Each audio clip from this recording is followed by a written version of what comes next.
Welcome back to the show. My guest is a returning guest, James Karp. James, good to see you back, brother. And James spent 4 years in the Marine Corps.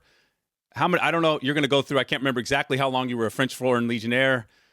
He's an Indiana Jones figure, also an archaeologist, and has recently come back from volunteering to fight in Ukraine, which is he reached back out, and I was really curious to get his impressions and experience on that. And he's also one of the founders of Chasing Horizon, which is I'll let you explain that too as well, but an organization that helps veterans and gets them out on the ocean and gets them employed and et cetera, et cetera, et cetera. I'm probably butchering some of that, James, but really good to see you back healthy and alive, brother.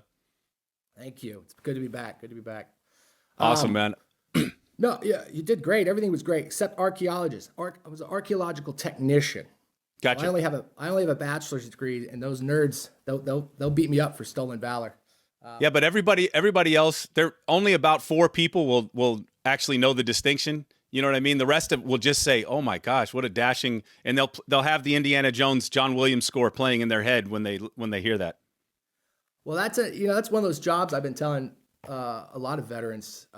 I came in with a history degree. They usually want anthropology, but it's a great job, especially coming out of the military, because you are out in the middle of nowhere. You'll be in North Dakota one day, Puerto Rico the next week. A lot of digging, a lot of snakes, alligators. It's of interest. It's the thing. Who did you get that through? Was that through a governmental agency or? Just networking out we were living on sailboats out there, and one of the Army guys was an archaeologist. And I joked with him. I was like, dude, give me a job. He's like, you're going to just be digging. I said, fine. Next thing you know, I was on a Greyhound bus to Okeechobee, and it was the next couple of years just digging and partying. Pulling out arrowheads and artifacts. I was following along on your Instagram, so it looked fascinating to me, man. Fun times until you run into, chest. I don't know if you saw that video where I fell into a chest deep of pig shit in Iowa. It happened. Yeah. Hey, but listen, even Indiana Jones fell into a pit with snakes and rats and all that stuff, right? Yeah. I watched that last movie, and I love Indiana Jones, but you don't see the 50 holes he dug before he found the treasure. Right. That's the problem with knowing how the sausage is made, man. Yeah. Or threatening to quit when they tell him he's going to Iowa instead of Puerto Rico, but it's right. Well, dude, let's go back just a little bit about where you're from, and because you were in the Marine Corps early on in the GWAT. So talk just a little quickly where you're from, how you got into the Marine Corps, and take us through the French Foreign Legion. Yeah, Army brat, started as a Sea Cadet, joined right after 9/11, was in Second Battle of Fallujah with 1st Battalion, 3rd Marines, and then went to Afghanistan. And then right at the end of the 4 years, I got in trouble, got an OTH, which was the best thing that ever happened to me because I quit drinking and drugging, went and got my degree, joined the French Foreign Legion. So sometimes it's okay to get slapped in the face in life. I did a lot more because of it, but that's me. Yeah. Once the Marines said you can't have a GI Bill, I said, well, I'm going to go to Europe and get my own degree. I was so mad. Right. But I tell veterans that too. There's a lot of ways to get in trouble in the military, and it's just if you get in trouble, take it on the chin and move on. Take all the good you learned, leave the bad, and it's not the end of the world. Can I work for the FBI? No. Do I want to? Probably not. So. Right. But there's plenty of opportunities. But yeah, I don't know if you wanted to talk. So the Ukraine Legion is why we're here today, right? Yeah. Let me before we get to that real quick. Looking back, because I had that question. You looking back on that time. Was there anything looking back in the Marine Corps that you think you could have done differently to have avoided the trouble, or was that just the die was cast, and you probably had to go through that to get here? I think talking to Marines now, we were so new. I think no, because I had some bad sergeants and I had some good sergeants, and I just made a dumb mistake. And but I had a rough time my first year, and that's the thing I tell people about the military. You can have it takes one bad egg to just ruin it. And you can have 4 great NCOs. You have one NCO that just makes your life miserable and just playing stupid games. But I made my own mistakes. But it taught me, because when I did get into the civilian world and I ran into those bosses or those coworkers, I didn't let it get under my skin and ruin me. I started working with it. So. Yep. And so, and real quick, looking back on Iraq as it is now, Middle East as it now, any thoughts about your time? Because you were right in the shit of it. So, I mean, any thoughts now? I mean, yeah, this is going to sound horrible. I wish we would have had a better mission. We knew we had to go into Fallujah, but it was just every year, generals changing. You have one unit that would get a solid AO, and then they'd rotate out. And there was never an end goal for both wars. And I get a little frustrated because you have the amount of money we spend on West Point and Annapolis and all this officer training, and to not learn from one Vietnam, but I'm sorry, but I felt like we created two more Vietnams. And that watching that withdrawal from Afghanistan, I mean it was horrible because we knew those people, and I think we've lost a lot of trust in the world because of that. And I mean, if somebody from another country and we went in there like we did now, I'd say help the Americans as much as you can, but start trying to get a visa because you got maybe 2 to 10 years and you're going to have to bounce out with your family. We're 3-0, or we're 0-3 right now for supporting our allies in these 3 block wars. So I'm just going with what I see. Yeah. And I remember reading about General Petraeus and setting up the Iraqi Brotherhood. I mean, I felt like he was doing it. And then he got into some scandal for having a extramarital affair. Yeah. And I was like, hey, if the guy's winning the war, he could have 15 wives. I don't care. These boys and girls were dying over there. Yep.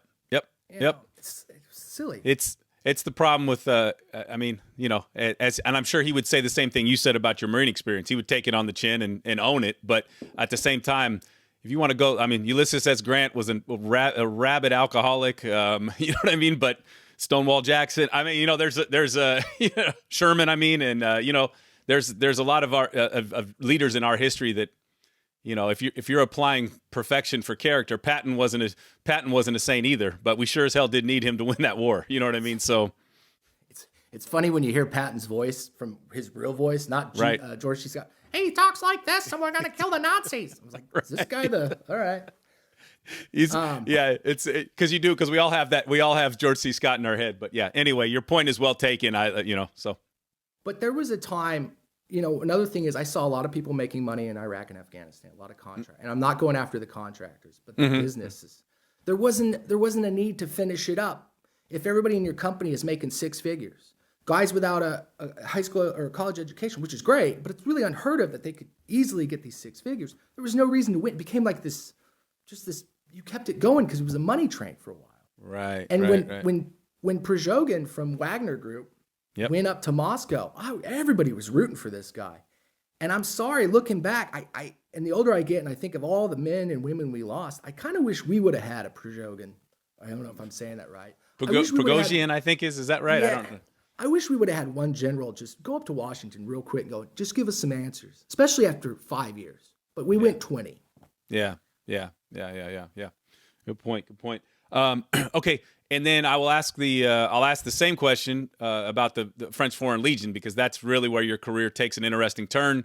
And I haven't talked to anybody that's done what you've done. So, general, you gave them last time, but some general impressions looking back on the French Foreign Legion now.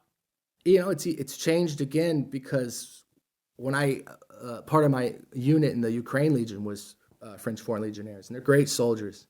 I did 8 months. And you can go civil your first year. And at the time, units and militaries change. So, the Army in the 70s, late 70s, is not the same Army in the early 90s.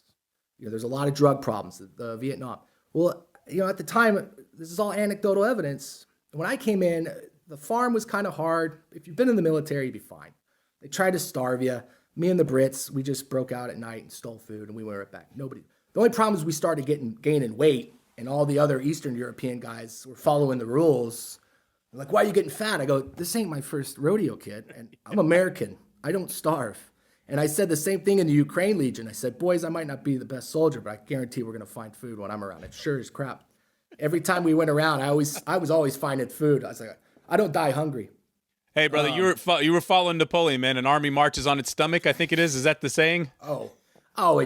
I didn't realize that. It's weird when you go back in the Army at 37.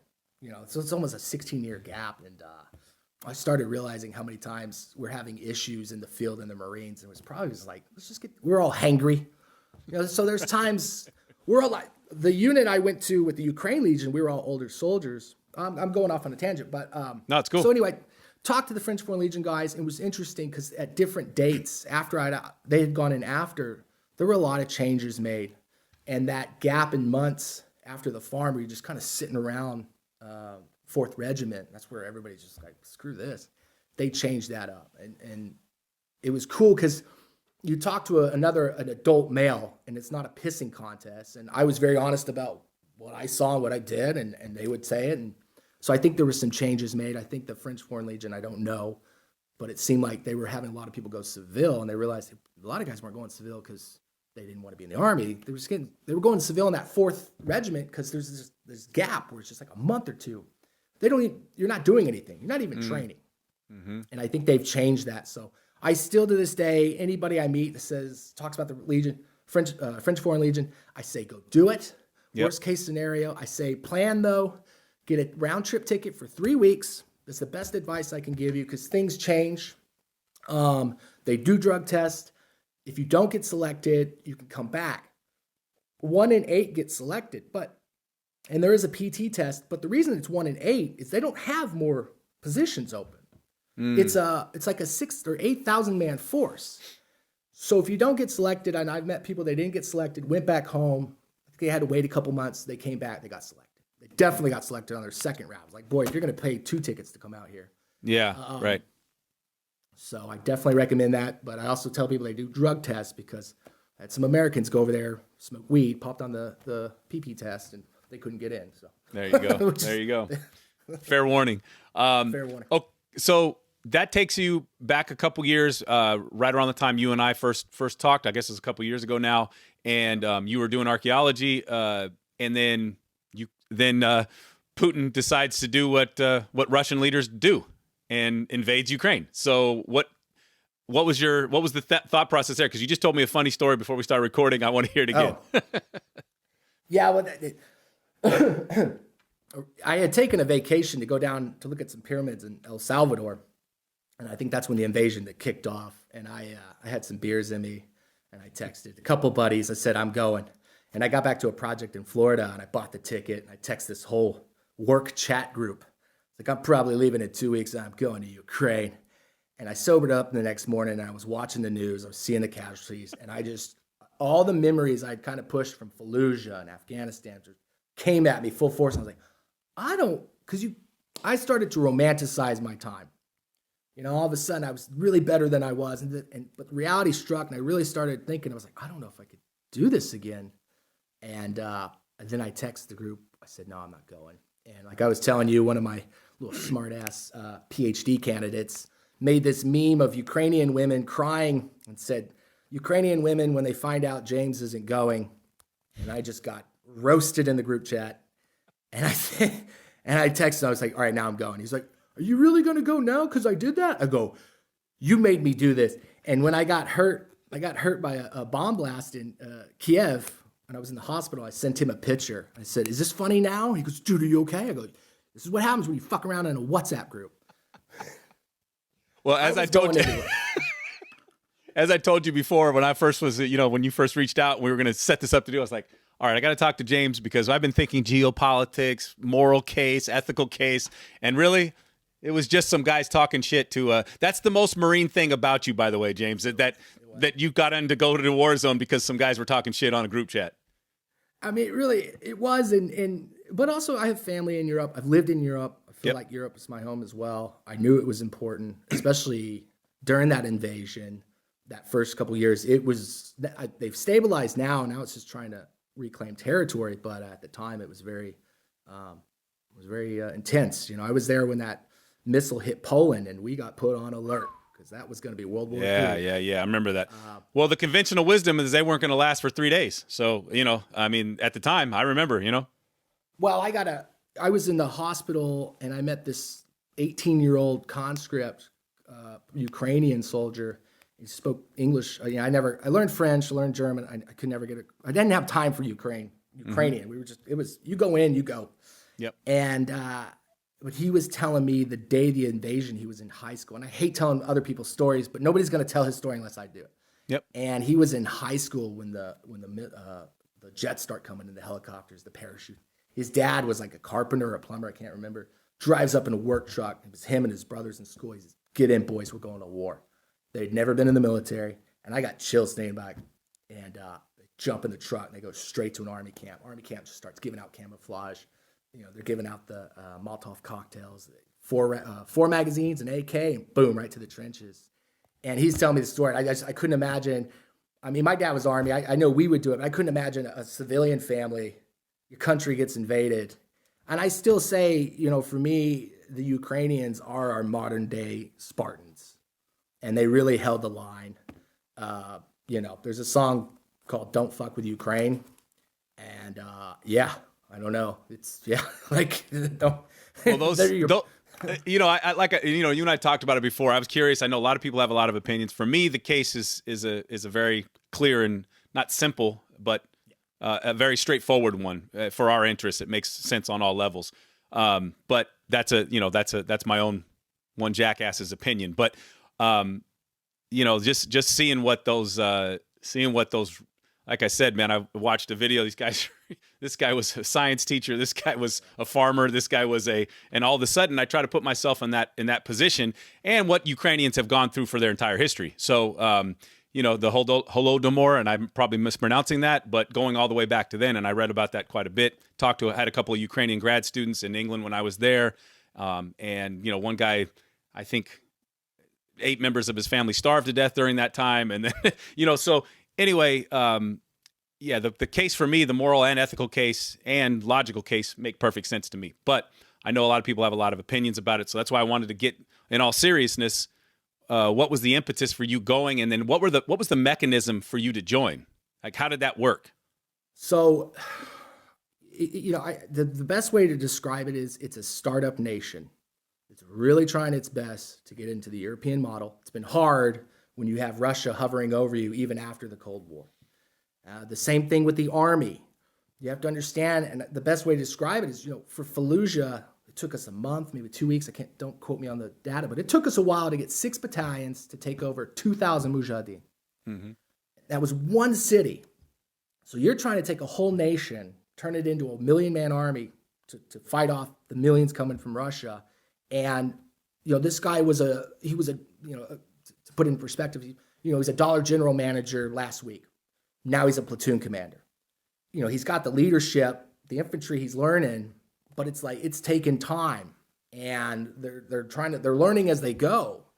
And it's funny because I really believe if we're smart, you will start seeing Ukrainians after this war ends coming to Fort Sill, coming to Fort, I don't know if they changed the name, Fort Bragg, and teaching us what they learned. And if we're not taking notes, so, you know, the startup army, but the amount of experience they have in modern warfare, they are from my opinion, they're the top dogs right now. Well, and you can really tell. You watch some of the Ukrainian Special Forces tactics, you know, shoot and scoot movement, and that type of thing.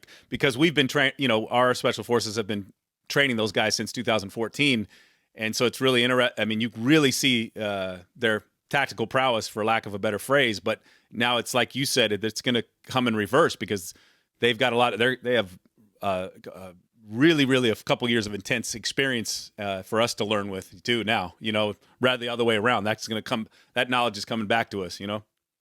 Oh, just what they've learned in signals intelligence. Yeah, with satellites, and I mean, when you get out there, and I had a very limited time at the front. I wasn't out there very long, and I was 6 months. I was probably out there less than a month, and I went on 3 missions. And be very honest about that.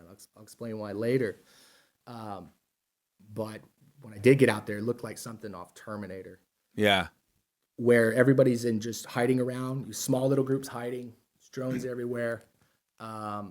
There are some Americans that have done, not me, there are some Americans out there that have done some amazing things. There's all the foreign soldiers. And there's been some dirtbags, and, you know, I did some stupid stuff when I was there, when we had free time. I told that commander, I was like, either you keep me busy or I'm going to get in trouble.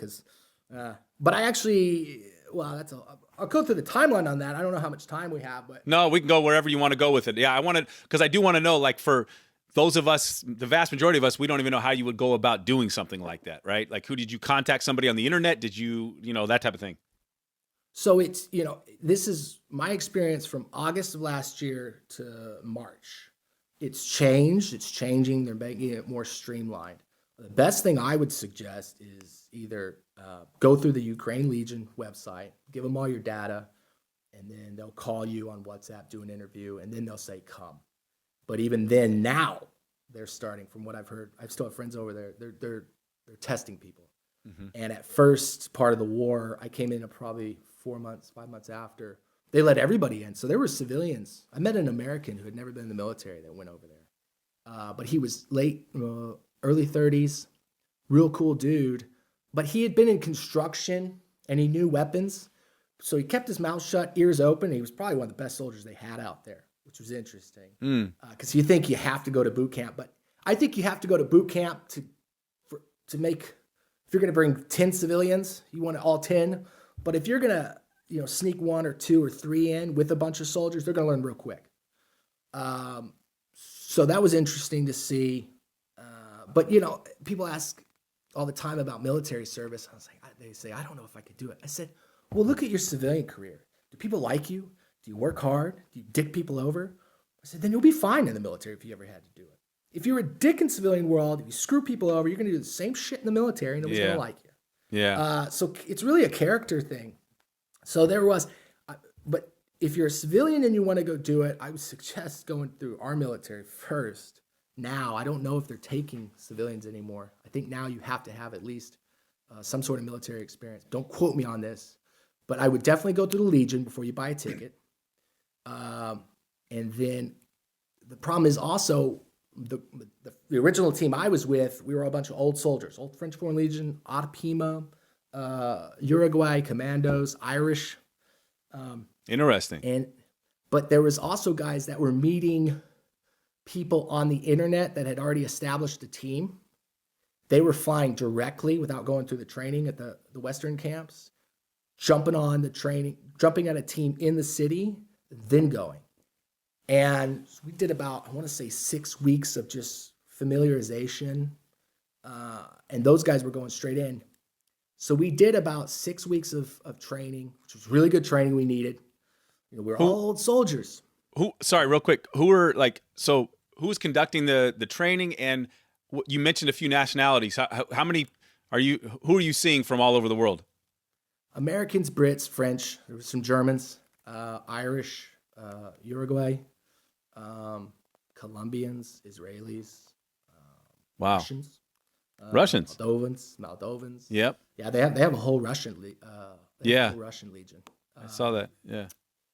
So Africans. Right. And like that, for those who are not familiar, I'm a geek. I try to stay in as much involved, but for those who don't really pay attention, you've got a lot of ethnic Russians in the eastern part of Ukraine. Is that correct? Or what's the big beef over there? And then you're seeing, what are these Russians that you're running into that are fighting against Putin's army? Explain that a little bit. I mean, I wasn't too familiar with the Russians in that Russian Legion. Yeah. So my understanding is they were already in Ukraine or they left Ukraine. Okay. Or they were already in Ukraine or they had left Russia to join. I don't know. Mm-hmm. Didn't really see those guys. We had heard about them. We knew they were out there. And the only time I ever heard about them, I was already out. And they had done that attack inside Russia. Yeah. So they really separate everybody. So you really never get a full picture of what's going on, which is great. You capture me right now, I wouldn't be able to tell you dick. And everything I know and all my locations, they're already changed anyway. Gotcha. Yeah. So they're really good about changing your name when you get there. And it's not like the French Foreign Legion where you get a fake name. They just give you a code name. Okay.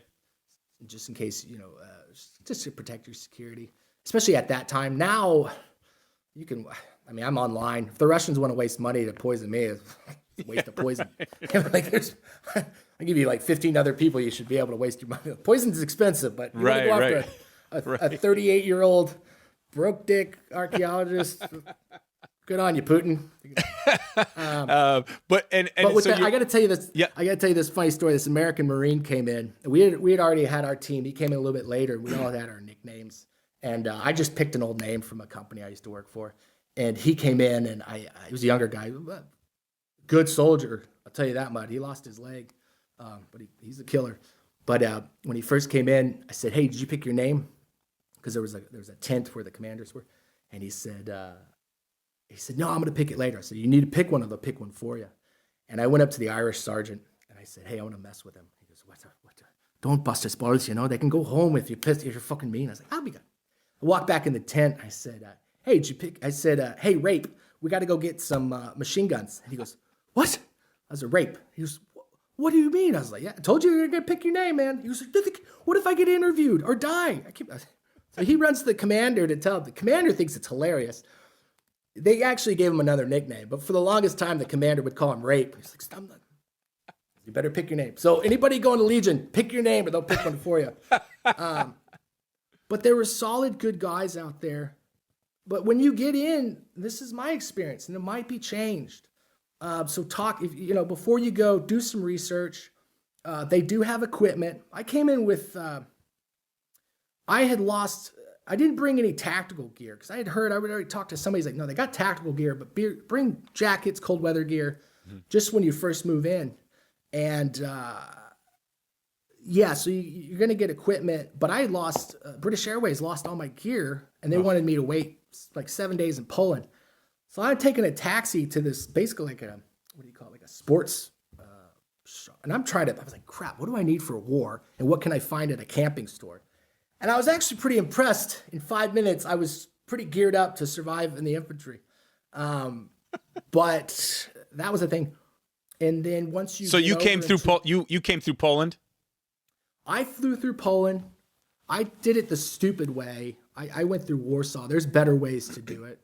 Because then from Warsaw, I took like a 8-hour van somewhere to the border. They've changed all the locations, but once you get over to the border, if you go through the website, they'll give you a piece of paper where you show it to the border agents. And I mean, I remember the one border agent was like, "Hey, this is not Iraq, Afghanistan." I was like, "I know." And I remember leaving Ukraine to Poland. I was a little shell shocked, man. I was a little, that woke me up. And I remember running into another American. He's like, "What's it like?" I was like, "Dude, it ain't like Iraq and Afghanistan."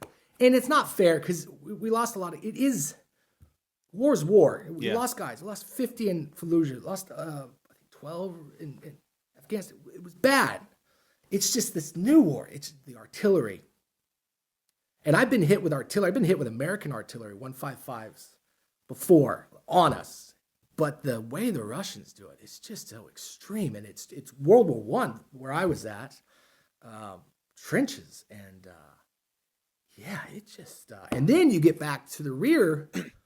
I was in Zaporizhia when they got hit by the Black Sea Fleet. And I mean, I was at my 6-month mark. And after that night, I was in a safe house, and I kept telling the boys, I was like, "Let's get out of here." I was a little bit the older one. I was like, "Let's get out of here." And they were like, "Nah, if it happens, it happens." And I hopped the fence, and I just kind of hid out in the street. And I'd walk over every time something hit, see if it was our building or not. I was like, "Boys." And but after that night, I walked back to town to this one place, and the commander's like, "What's up?" I was like, I got to go home, man. This is just, I'd hurt my knee in Kiev. I was walking down the street during an air raid, and we were getting used to it because it's a missile battle. So you don't even see the missile. You just hear this huge battle going up, and they were doing a good job. One got through, and I locked my knees when it hit out of fear, and it was probably 300 to 500 meters away. Honestly, it's going to get closer to this story every year. But at the time, it was 5 feet away from me. Right. It was close enough that the blast, when I locked my knees up, I popped my calf. Oh, okay. Tore it. I couldn't walk, and I'm just crawling, and I run. One of my buddies, "Let's get back to the bunker." I was like, "Fuck that shit." And I'm running out of pure adrenaline. I'm terrified because there's nothing you can do. Right. I've never been like this. I've been like this before with our American artillery, but it's just like, once those things hit, they take down a building. And I got to this civilian shelter, and I'm shaking up. And I'm sitting there in this freezing bunker, and I'm just like, I cannot believe it. I'm a little panicky. And I just remember this little girl. She just comes up and she goes, boop, right on my nose. And I'm like, yeah, you're right. I need to stop being a bitch right now. She's like, I was so embarrassed. And then because but once the adrenaline came, I couldn't move my leg anymore. So then I went to a hospital, and that was probably one of the worst things I saw in the war. Was just a meat factory, and they're doing the best they can. They've got really good, talented doctors and nurses, and they're winning. You know, they're killing a lot of Russians, but it's like just arms and legs and penises, and some guys with all arms and legs missing. And it just, I was in Iraq or Afghanistan when somebody got wounded on a bird out of there. So you saw it, but you didn't see all of it. I never saw everybody together. And it was about 2 weeks in that hospital. And I was the only one, or there was another guy. I had all my arms and legs. So I'm already just feeling like a piece of shit being here. But I couldn't move my leg. Like, I needed help. I'm embarrassed. And then this one guy is missing an arm, and he's asking me what battle I was in. And I'm like, Kiev. And he goes, here. And I'm like, and he's laughing at me. And this nurse comes by. He's like, Kiev. And she starts laughing. And then this other guy comes because he's like, Kiev. And they're all busting my ball. I'm like, you know what? I'm going to go home if you're going to be dickheads. But I did. I started trying to just help, the nurse. I was on crutches, but I was getting guys tea and cigarettes and just doing what I felt so bad being there. I tried to get out as quick as possible, to get a fresh bed. But I had never seen anything like it. I think that's probably the one thing since I've been out where I'm like, God, that was just intense to see that hospital. Well, as we've talked about, man, like I've been following a lot, obviously, on Twitter and Instagram and so on and so forth. And it's just, it's not war is war, as you say, but it's really interesting seeing these World War I era trenches with 21st century drones flying over them. And these guys just they don't know it until it's on them, or seeing these just these civilian grainy footage of missiles just flying by. You know what I mean? And it's not that it's different and new; it's just alterations on the same theme. But still, it seems like a level of psychological terror that may be a bit newer. With that, or London in the Blitz, but updated with drones. Well, one of our first trainings, we had the whole team together. We're all dressed like trees, and we went out patrolling. And, we actually went to a range like the first day there. It's not like the French Foreign Legion. Once they say, okay, you're good, you get a rifle and you're training or you're going. And, but we were doing a patrol, just kind of filling the team out. We get back to this one place, and the commander's like, guys, I'm going to show you a video. So you have to understand this is not like Iraq and Afghanistan. And not like he's saying it's worse. It's not a pissing contest. Is this different? He shows us a video. He's been tracking us the whole time. Wow. We didn't hear the drone. Wow. If you were on a 360 plane, you wouldn't have seen us. We're badasses. But in reality, it don't work that way anymore. It's upstairs now, too. It's a bubble. And you have to think like you're in a bubble. And it's scary because, it was probably a 2-hour little exercise. Didn't hear the drone once. He followed us. Not only did he follow us, he had pictures. You could tell which one of us was which. It was clear. We were filmed the whole time. And that just pucker factored. Because even at those camps, they move you around to different camps. The missiles are coming in. One of my first nights at this one camp, this Irish guy was telling us, he said, "Go, be careful at the front, And the alarm went off, and me and this other British guy who was a foreign legionnaire, we grabbed our flak. We just went running. We were just first day in country. And they are just walking behind us laughing. I was like, I don't give a shit. I just realized I forgot what it's like to be that panicked. Yep. The absolute terror and fear. Real quick. Sorry to interrupt. So once you get trained up, you had that 6-week training. Where you mentioned you spent about a month towards that, I guess it would be eastern part of Ukraine. Where were you? Because we've all heard Kharkiv, we've heard, Donbass, we've heard these names now as back here. Where were you in relation to those places, and what were you seeing once you were there? Said you went on 3 patrols. Describe that for me a little bit. Oh, at the front, I went down to Zaporizhia. I hooked onto a team a team called 50-50, and they had gotten hit real hard. And it was a lot of Swedes that were on that team, and some Danes and Germans. It was a good team. They were good soldiers. Real calm, the Swedes. I was after that hospital. That really kind of messed me. I mean, I was holding my own, but I was like, I don't know. It was hard to come back or go to the front after seeing the hospital, but I did okay. But it was really good. I'm glad I was with the Swedes because they're very calm. There was no ego. There's no pissing contest. The one thing is, if you get into the Swedish platoon, they will slap your hands if you touch metal. And the reason they were doing that is because winter was coming. And I was grabbing some metal, and this Swedish guy slapped the shit out of me. He's like, dude, in about a couple of weeks, your hand's going to stick. And, just to prepare. And I was interesting. Like, I did it. And, I mean, they're all cold weather warriors. That's yeah. There. That's right. They're built for that type of warfare. Yeah. Absolutely. And they're just very calm and stoic. And there was a couple times I was getting very jittery, and I just remember one Swede is like, "Hey, just remember, if you die holding your weapon, you go to Valhalla." And I'm just like, I don't want to go to fucking Valhalla, bro. Like it was good to be with them, and they were calm. Yeah, but I was after that hospital, I was just like, I originally said 3 months, and then I stayed till 6. But how long after you had arrived in Kiev did you hurt your calf? So they moved us to this one safe house. Well, the thing is, when you join at the time, and it might have changed, there's 2 legions. There's Legion that's GUR, under the intelligence part of it, and then there's the straight battalions. And at the time, anybody with combat experience, they were sending you to the GUR. And I was doing my interview, and I had my DD-214, and he was looking at it. He was like, "Hey, this is good. Special Forces, huh?" And I was like, no, Mortarman, 0341 is, yes, Special Forces. I was like, just because you're saying it doesn't make it true. Make it so, yeah. But the GUR was basically smaller teams, a lot more freedom at the time. I think they've clamped down because they were getting into issues. You really soldiers need oversight. Yep. Not like we were doing anything bad, but when we weren't working, and I was guilty, just sitting there drinking vodka, smoking cigarettes, waiting to go to the front, because there was a lot of downtime. I want to say almost 3 months we were in Kiev waiting. Mm-hmm. To the point we kept going up to this command. We weren't getting paid. This might have changed. It's better now. But at the time, we weren't getting paid. I didn't go for money, but other people were getting paid. We weren't asking a lot of questions. We're like, what's happening? Because they take our weapons away, and I was guarding a gate without a weapon. No. Which, whatever, I've done stupider stuff. But after a while, they were doing the scheduling, and I went up to the Irish guys, like, let me take over scheduling. I used to do logistics.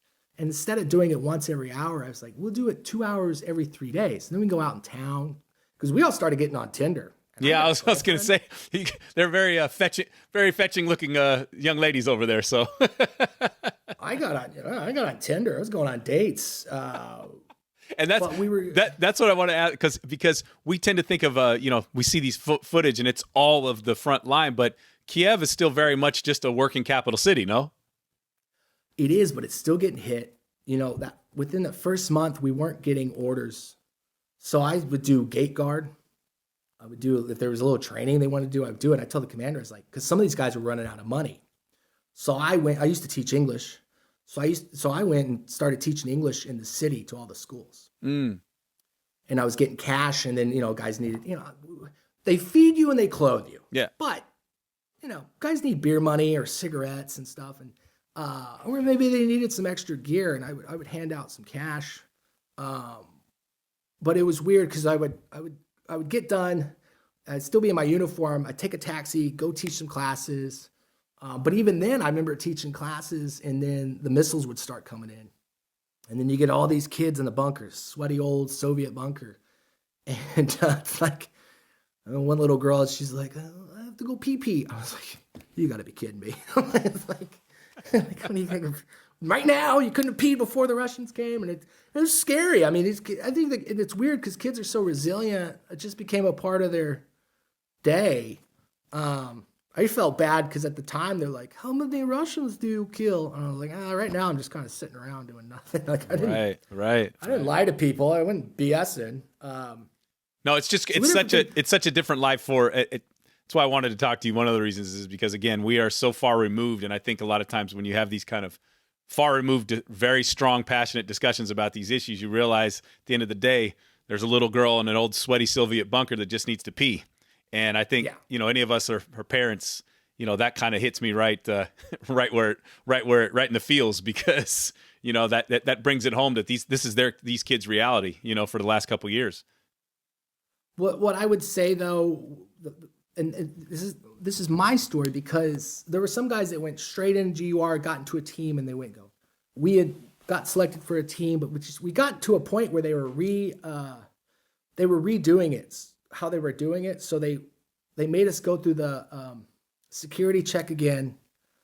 It was just kind of a organization change. We just came at the wrong time. So if anybody's listening to this, that's my story. It's probably not going to be like that. Yeah. But it was hard, because there were a lot of guys after a month or two like, I'm just going to go home if we're going to sit and do nothing. Yeah. You're just sitting there and just rockets are coming. I was like, well, I didn't come here to just die in a bunker. Right. It sucks. Right. But, as a soldier, it's like, well, you can't go to the front every day. But if you don't go to the GUR and you go to the battalions, you get maybe a couple weeks of training and you're going straight. They put you in the trenches. You're not out there the whole time, but you're rotating back and forth. It's a lot more. And you have to wear uniforms the whole time, from what I heard. I was never in the battalions. But, like, if we weren't on missions, I wore civilian clothes. Yep. And I wasn't used to that. I came from regular military. I wasn't used to the freedom. So I think if, for special forces guys, you definitely are going to put you in the GUR. I think looking back, guys like me, I needed to go to the battalions because I was just sitting around that had nothing to do. And then there were some frustrating times because, we set up a mortar team. I got an 82 and we were doing drills to practice mortars, and then they changed it up again. They sent us to another team. So there was a lot of frustrating times. There were a lot of times I had to talk some soldiers off the roof. Yeah. What I mean is, guys are like, oh, I want to quit. I was like, listen, I hate to say this, but I've done this 3 times now. Yeah. I said, if you don't go to the front or serve, you're going to regret it. But there was one guy, he went AWOL from the parachute regiment. British. Mm-hmm. Cool little 19-year-old. He'd been in Afghanistan for 2 weeks, which is funny because we were all telling war stories at this training, and he goes, yeah, I didn't really see much. I was only there for 2 weeks. I was like, well, what happened? He's like, well, I saw the babies getting trampled. I was like, Jesus, kid, I was there for 7 months. I never saw babies get trampled. I said, PTSD is there's not a time frame on this. I said, you're part of us. Calm down. But that was his nickname, by the way. That was his code name, was AWOL. But he was a great soldier, brilliant. He was 19. He had a wife and kids. His command called him on text, like, listen, what you did is very stupid. You can come back, and you probably won't be a Lance Jack or Lance Corporal anymore, but you can come back. And he had a lot of heart-to-hearts. A lot of the older soldiers, and I even sat down. I was like, dude, I'd love to have you, but you need to take care of your kids. I can't see my kids. I got in a horrible divorce. There was a lot of us. They should have just called us, instead of the Legion, the bad dads, because there was a lot of divorce, couldn't see our kids. We're like, fuck it. If I can't see my kids, I might as well protect the Ukrainians. And then he decided to go home, but they were going to let him back in the Army. We said, it's a good decision. I said, dude, honestly, the way the world's coming, you're not going to miss this. Yeah, you won't. It'll come back around by the time. Yeah. I said, I'm 37. I'm in my 3rd one. I said, just give it time. I said, but go home, take care of that kid, and see if you can get back in the British Army.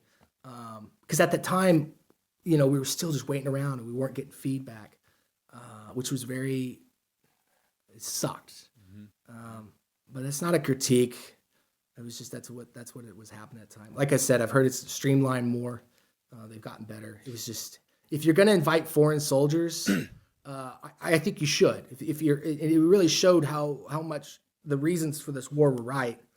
But there was a time I jumped on this other podcast as I was in Kiev. I was so frustrated when I was seeing some of the crap where we weren't being told what was going on. We're just sitting around, and every time we would ask, they were like, hey, you can just go home. I was like, hey, asshole, you guys invited, there was a little resentment. I was really immature in that. But I was also getting stuck in a echo chamber, and I was hearing about all the money they were spending. And I remember being in Detroit and Chicago and seeing just crap neighborhoods.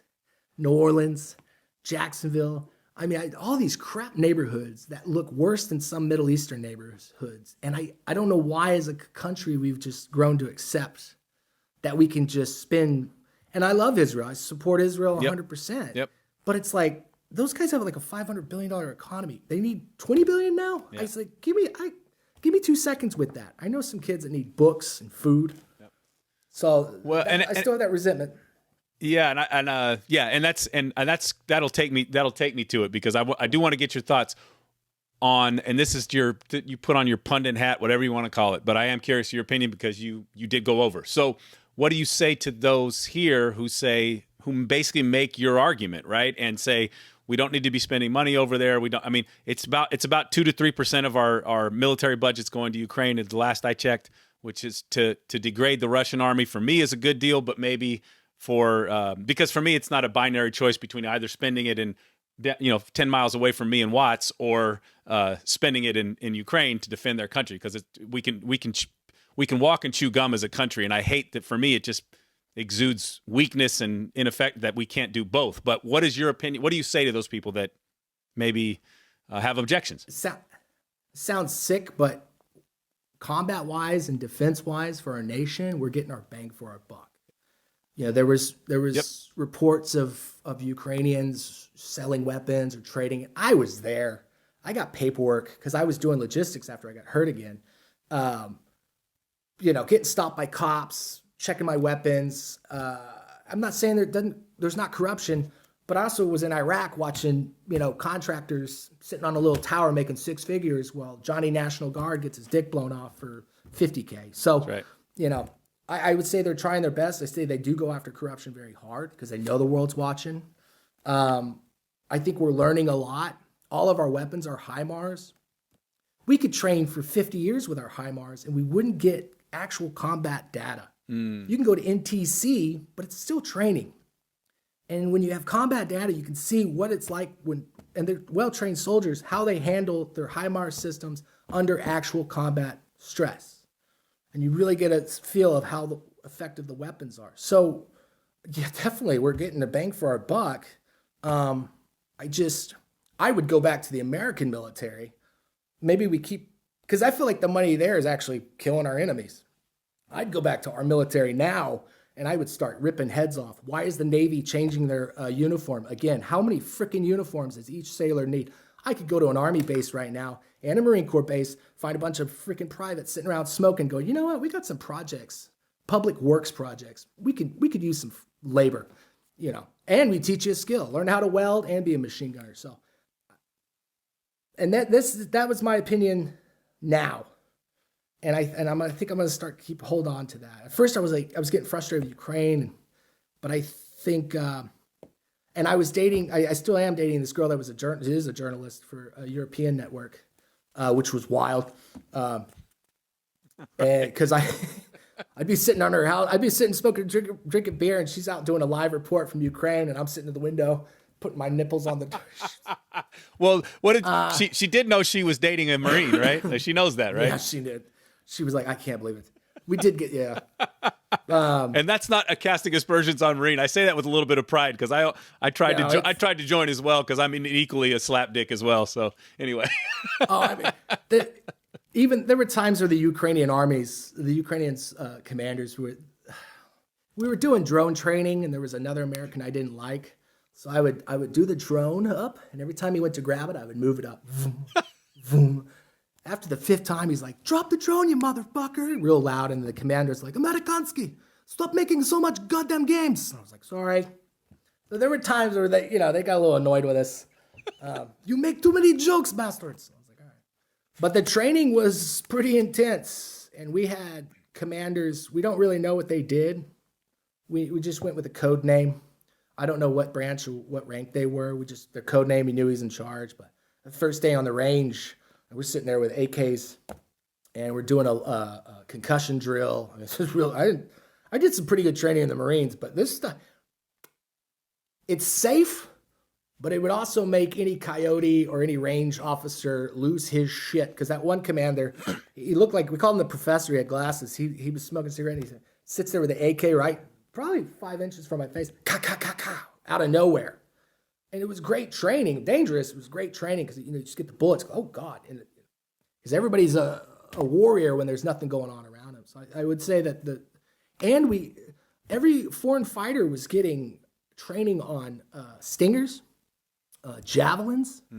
And I look back now, how much freaking time in the Marine Corps in garrison was wasted. And how come a Marine with that much time doesn't know how to fire a javelin, a stinger, a mortar, and a machine gun?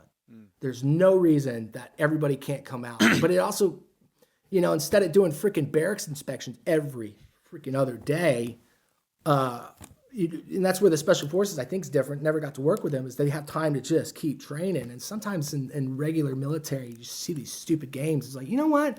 Instead of polishing this knob for 4 hours, I could have been at the simulator, and I know how to handle a stinger. So looking back, that was really cool to see and open my eyes about how much time is wasted when you get to the fleet in between deployments. And so yeah. And what? So any command? Go ahead. Sorry. Go ahead. Oh, I'd say any commander listening right now, whether you're a company commander or a platoon commander, I would just say, I know you got a little bit of money. Go out because the drones we were using were store-bought. I'd say, if you really care about your soldiers and you want to make a difference, you're not going to change the whole command. Go out in town, buy a freaking drone. Have one of the little nerds in the platoon show every swinging dick how to work that drone. And it's a $200 investment, but I guarantee you, if you start having commanders using those drones or taking their boys to go learn javelins or cross training, it's going to save lives in the future. Yep, 100%. And as we talked about before, we're just scratching the surface with those drones because they're going to get faster, they're going to get quieter, they're going to get more effective, they're going to carry more. I mean, and they're already deadly. So, that's fascinating. Just seeing the birth of drones, 20 years ago for commercial, and now what they're used for. So, I just really hope maybe that's what all it is. But I hope some the bright people are watching from our side, because that's going to come. That's going to come to us at some point. Combat medicine has changed. I mean, I had a 16-year gap. I'm looking at this kind of like a historian archaeologist. I had a 16-year gap. I'm honest. Be like a dude that served in the War of 1812 and they got to go to the Civil War. Right. And all of a sudden, I'm seeing what rifles do. I'm seeing what rifled cannon do. And combat medicine, when we got there, we were still doing our old 1980 NATO. If you get hit, apply pressure and then scream for doc. And the way they're doing it now, it's like you are your first corpsman. Interesting. You need to have those tourniquets ready to pop off by yourself, put it on.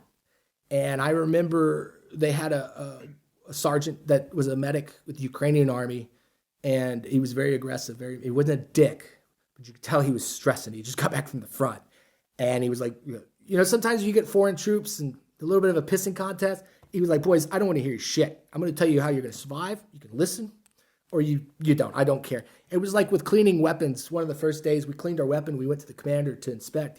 He was smoking cigarettes. Like, boys, you clean the weapon. If it works, it's good for you. If it's not, it's your life, And I was like, damn, that does make sense. Right. I don't give a shit. It's like, when you die, we pick up weapon, we give it to another soldier. So, don't lose the weapon. Huh?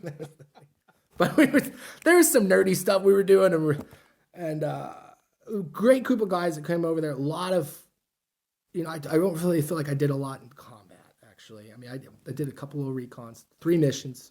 Twice the trucks broke down. Got into the trench once, went into no man's land. That was god-awful terror. I have never been, I just felt like, maybe it's because I was younger the first 2 times, but there's just tanks. You don't even see where everything's at. I mean, it's just absolutely terrifying. As you get close to the front, there are bombs. You can hear it. It's just going off 24/7, landing all around. And I mean, it's terrifying. The guys that had been out there before were calm. I kept it together, but I mean, in the time, when I got to that first trench before you go into no man's land, I still haven't really processed it. You got to crawl over, and I don't know. And I did it. I mean, I crawled And they were making fun of me. We got to one ravine where you didn't need to get that low down, but I just kept thinking of that hospital. I stayed there. I was just laid down, and they were like on one knee, and they were making fun of me. Like, boys, I understand if we needed to be on one knee, but I'm like, get down. There's no. And then I had hurt as we were coming back from the. Oh man, it was scary. Yeah, there was arguments before that. Yeah, it was. But I tripped on this, like, there's like this plastic wiring, and I had already hurt my knee. I got out of the hospital as quick as possible. I twisted my knee again in no man's land this time. It was all mud and ice, and it was me and this like heavy set sapper because we were clearing mines in no man's land. And I just remember he fell and I fell, and I tried to help him up, but he was struggling, and I saw the trench, and I was like, you'll be fine. And I'll be honest, I got to the trench first to set up security. Bullshit. I got in that trench. I was like, if he needs help, if I can help him. But I'm like, hey, you came out here overweight, pal. But I jacked my knee up. So then I was doing, then I switched over to just running guns up and down. But even that got scary because, you take a wrong turn and you'll be in the Russian lines. And, when you leave the city, the cops inspect all your stuff, and they're kind of not dicks, but they're real, they're going through everything. And the closer you get to the front, the more the cops, they look at you. All right, you don't look bad. Go, go, go. Because, I was at night, lights are on. There's Russians across the river. And were you facing, do you know if you were facing Russian regular army, Wagner? I mean, what? I don't know. I don't know where I was at. And I had the guys I were with that went to Bakhmut. Mm-hmm. And I'll give you their information because there was that team. I left after 6 months, but that team that went to Bakhmut, it's called Rogue Team, and I hate telling their stories. I'll give you their information. No, I'd rather them tell it. Yeah. But I want to say that those boys were fucking murderers, and I mean they did really well over there. I will tell one person's story because he won't tell it. He was a French guy, and he was a sniper. Well, that's another thing. If you come to the Ukraine army, if you weren't a sniper, don't tell people you're a sniper because they're going to see you're not a sniper. You're going to look like an idiot. You had a couple guys who were like, maybe they were designated marksmen, but they weren't snipers. But if you're a designated marksman, tell them you're a designated marksman, and then they might, and you want to be a sniper, they'll go train you to be a sniper. Right. But they'd gotten to a position, and at night, I guess the Russians officers were just shooting at their men, making them go forward. And so these guys this was like, I don't know how many were out there, but I had heard a little bit. Once again, I'll let them tell the story. Well, I saw them back at base, and they were one of the first people I knew to go to the front and back. And I mean, they just had wide eyes. And I don't remember noticing that in my first two wars, but I noticed it. And when I came back, a little bit just wide eye, like really just eyes were just intense. And I asked this one guy, who was Army Ranger named Super Dave, and he was. Oh, I went up to the French guy. Said, "How many did you kill?" And he said, "Only 7." And he walked away. And then the other Army guy came over and he's like, "No, he didn't get 7." I said, "What is he bullshitting?" He goes, "No. He's only counting them, the infrared. When he was getting them, their bodies, they go from black to white. You could see the heat." I wasn't there. This is a story. It was just interesting. The reason I bring it up is he was so stoic about it. And I was like, "How many did you get?" He's like, "Probably got 20." I said, "But he's French. He's only going to count." I was like, "I'm American. If I thought I get 1, I'm going to Netflix, bumper sticker, hats. I'm selling swag." Like, you got to up those numbers, bud. Right. But that's me, that like, I was more of an observer there, but I really hope my mission now is just making sure those guys' stories get out. Cause they just did, all those guys did some, I got to see a little bit, but a lot of those guys did some real, and I think that's my wanting to come on the podcast is letting everybody know we got sailboats, down in Florida. Yeah, for sure. But anybody that's getting out of the military and really wants to go see combat, get on that website, go over there, be patient. I don't know what the time frame is. You might get there and they might just have you wait for 3 months, but you're going to have food and you can train. But I guarantee you this, because there was times at the camp, we didn't know how long we were going to train. And a couple of the boys were getting angry, and they're like, "We're gonna miss the war." And I said, "Sunshine, I don't think we're gonna miss the war." I was like, "Listen, this is my third one. I'll be honest with you. If this thing ends tomorrow and I don't have to go, because you could some of this one city had gotten hit, pretty not close to us. It was really far away, but you could still see the shockwave. It was such a big explosion."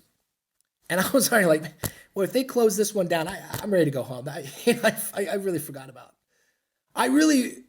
There was a story of a man at the Alamo who was either European, they don't know what nationality, but he was at the Alamo. And when they asked who wants to go, he had served with Napoleon. And he goes home. And for years, I always thought about that story and thought, what a piece of shit, what a coward. And then, at my 6-month mark, I was like, yeah, I'm done. I'm tired. I don't, if they want to keep me, I'll stay. But that was the hard thing too, is you can leave at any time. And that's a mind fuck. I mean, we all talk tough after Fallujah, Afghanistan, but at any time Gunny came down and said, hey, who wants to go home? Yeah, I'm fucking out of here. I don't give a shit about this war. I don't care. I mean, that's the truth. And it was very hard to stay with that. You could go home. I mean, literally. Now, you couldn't go home when you're on operation or at in the safe houses. But as soon as the mission ends, you just go up to the commander, go up to one of the places, they'll sign you out, pay you what they need to be paid, turn in your rifle. I turned all my gear in. There was some poor kids that didn't have SAPI plates. I had level 4s, and it was Belarus. I was like, here, take my SAPI plates. I'm going. They're like, oh, how much money do you want? I was like, no, take them, man. So I love America. I was like, yeah, good luck, bud. Yeah. Well, and so you do some really.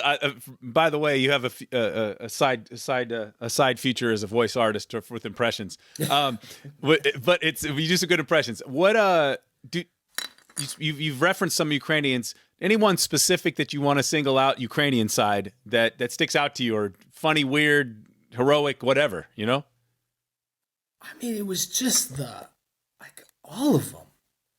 It was just, like I said, I really felt, you read about the Spartans and you think, how do those men do what they did at Thermopylae? And then you get to Ukraine. And I've been telling everybody, I was not a Spartan, but I saw them. I got to meet them. And I mean, there's just so many stories of just absolute, unquestionable bravery. Because they know if these guys get through, and it's not even a what if. We used to speculate if the Iraqis took over America, they'd rape everybody.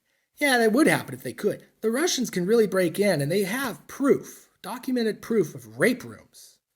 These guys get into your town, and they will cut your sister's tits off. They're going to rape your mom in front of your sister, and they're going to cut her tits off. And especially when they're criminals. These guys were a lot when they were pulling the guys out of the jail. Yeah. So I mean. But that's not all the Russian soldiers. And I will say this, I have respect for the Russian soldiers. I feel horrible. Me too. Because these guys are... Me too. I mean, they're just getting thrown into the muck. It's back to the old Soviet army again. You've got your who's worse, your enemy in front of the commissars behind, and you referenced it a few minutes ago. But that is it's hard for us in the West to really understand that, but that is an old tactic of totalitarian and authoritarian states, and the Soviets were masters at it. So when I hear that now, I just wow. And I feel like I see that drone footage of Russian soldiers getting just murked, man. And I feel, if you're a human being, I don't have any sympathy for Putin or that position, but I have sympathy for the individual soldier who is just thrown out there to put in the meat grinder, whatever he's been taught back in Moscow or some little hamlet. He's thrown in the meat grinder, man, too. Well, and it's going to get more and more dangerous it's going to get more and more dangerous for him as a leader, because the Russian mothers are you can only lose so many boys. Russians in Afghanistan doing that, yeah. Oh well, us in Vietnam. Yep. Yep. After 5 years without a clear mission in Iraq. Yep. And everybody's just watching us, thanking us for a service. It's like, hey, well, are we going to win this? And Afghanistan. Our own politicians in America, both sides, just watched, and nobody said anything. We watched all that money getting wasted. We saw all those lives getting wasted. Now, I will say our military took care of us the best they could. They weren't throwing us out in the middle of nowhere. I mean, there's certain times you get stupid people out there, but military took care of us, but I felt like our government was, and I'm probably gonna get flagged as an extremist. I'm not. Um, but I look back at what our government has just become, and I'm getting more and more scared. And that's another conversation, but I'm getting more and more scared of what's coming because every time I come back to the States, it's just getting different and different.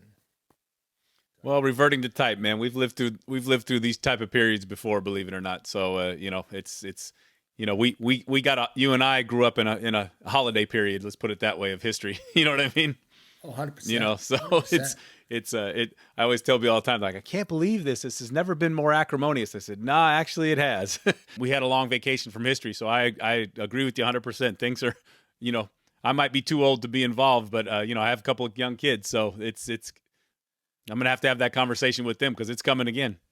Well, what Ukraine has proven is if your family's in a bind, there were men that had never been in the military, out of shape, older men, and they made great soldiers because when you're trying to protect the village, as long as you're a good person, so it's great if you're in Navy SEAL shape, but you see dad bods out there just trying to stop waves of Russians. Once again, but they have that. There's something in Ukrainian culture though, the Cossack spirit. It was interesting to see, but after 6 months, I was done. It's my third war. I'm tired. I hear you, brother. I hear you. And then to ask you, put on your little archaeologist, pundit, historian, whatever you want to call it, hat. Where do you see this thing going? Is this just going to settle into another stalemate, kind of an extension of the last decade?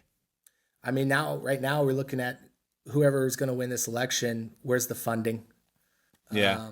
And I think that, they're going to hold the line. They got the defensive part, but to make the offensive part, I hear generals on CNN giving their two bits. I was like, why are you even asking these guys? This is the same guys that watched us let us lose 2 wars. So I don't know. I hope it ends just for but Ukraine's back in the corner. It's like, no, if they stop now, it's just going to happen again. And you just got to put your foot down. It just sucks because it's going to take a lot more lives. And I think, I hope Europe gets more involved. I know a lot of European countries are funding it, but I want to start matching the European Union with the Americans. I'm tired of us being, and I'm not saying we're the only ones paying, but the majority. And this is one thing I did like about Trump. I didn't love or hate him, but that was one of the I was like, yes. Yep. And I want Europe to get more involved. Denmark's done brilliant. Germany's done okay, even though they sent some crappy little Panzer tanks. And which I did see a tank. I saw a German APC. Leopard is. Oh, okay, yeah. I didn't see the Leopards. I saw the APC. I was with this American, and I hear some rumbling down the street, and I said, "Oh, we're screwed." And I peek the corner, and I see this Iron Cross. And I said, oh, thank God. And I never thought, growing up during the Cold War, growing up with World War II history, I never thought I'd be in Eastern Europe seeing a German tank and think, oh my God, thank God. It's like, it was Ukrainian crew, but I saw that Iron Cross. I was like, oh, sweet German armor. Crazy war. But just anybody that wants to go, don't be a weirdo over there. If you're donating money, make sure it's legit. I would unless you know somebody personally in a team and you can fund them directly, the Ukrainians have done really well, but there's been some foreign fighters out there that didn't spend correctly. So anybody that wants to spend money, do it. Just be very careful.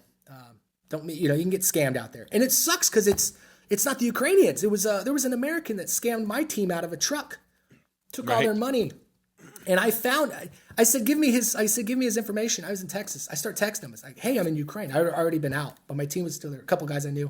I said, hey, I got $10,000. I don't know what to do. And he goes, oh, and that's the thing about thieves. Thieves are greedy. I said, can you meet me at this pizza place? I'll just bring the cash because we needed some trucks for our teams, actual like SUVs.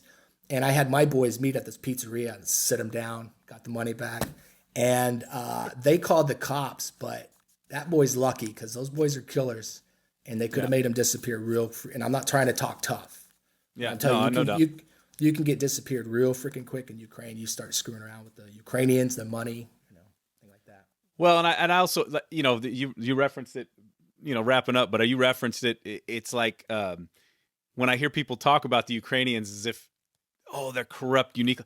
Everybody we've ever dealt with has been corrupt at some level. That doesn't has anything to do with the righteousness of the cause or the national interest of the cause. Forget the ethics and morals of it. Our national interest in the cause.